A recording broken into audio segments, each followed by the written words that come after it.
Here are 4 speaking warm-ups, activities, or games that are gonna make your ESL classes a little bit more fun. I made sure that these 4 activities are so easy to do because I feel ya, dear fellow teachers. Being a teacher takes up all of your time, so I'm here to save some of your precious time and at the same time help you have great classes. All of these games were tried and tested in many of my classes and students got really engaged. So let's dive in. The first activity is alternate ending. Pick some famous stories or tales like the story of Cinderella, Snow White, or any popular fiction.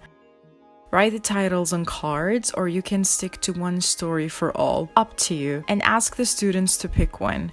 If you have a small class, then students better work individually, but if not, then divide them into pairs or groups. Then explain to them that they have to come up with an alternate ending to the story. This will require students to review the whole story, in English this time, and use their imagination to come up with a new and different ending to the story.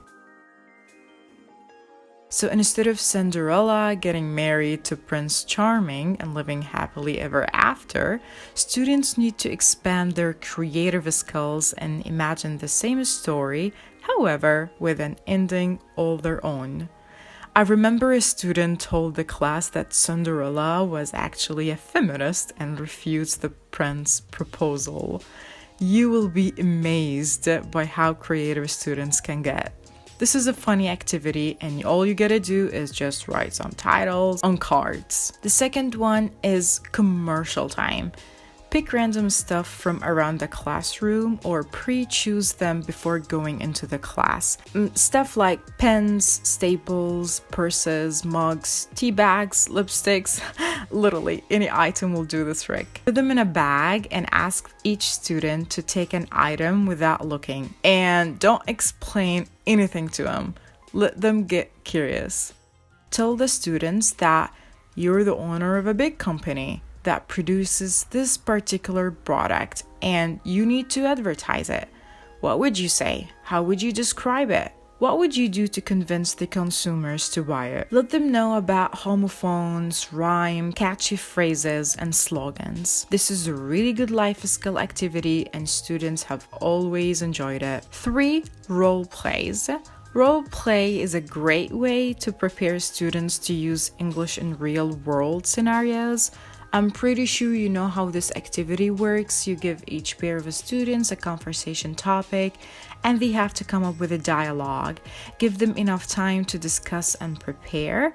I'm gonna share with you some fun everyday dialogues that I've been using with my students. The first one, the setting is a phone call between 2 friends and phoning a friend inquiring about a job position. The second one is at a store, a mother and a daughter, and they shopping for a dress for a birthday party. This one is pretty good actually. The third one is more practical, an interviewer with an interviewee, and the topic is obviously a job interview. The fourth one is my favorite, and I feel shameful to say that, but I said it anyway. It's like 2 neighbors sipping coffee together in the morning and gossiping. The fifth one is so funny. A father and a son, or a mother and a daughter, whatever, and like one of the parents teaching math to their child. The sixth one is cheesy. A waiter and a customer, and the customer complaining about the food. The seventh one is also a favorite because you get the students to be in your shoes. So it's like basically a teacher and a student, and the student complaining about his or her mark.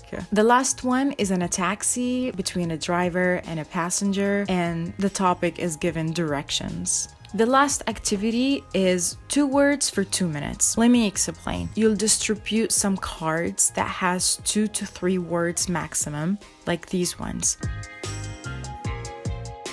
ask the students to talk about it for 2 minutes non-stop, and I usually set my timer for them. I think it's challenging in terms of fluency, and I love it because it encourages the students to communicate the meaning rather than how many mistakes they make in grammar, pronunciation, and vocabulary. I believe fluency is important, and in this particular activity, students are not only practicing fluency, but also expressing their own ideas on different topics. If their lower levels, give them some time to prepare, or they can do it at home and present it the next class. But with higher levels, allow a 2-minute preparation time, and they should do it on the same day. That's pretty it, dear teachers.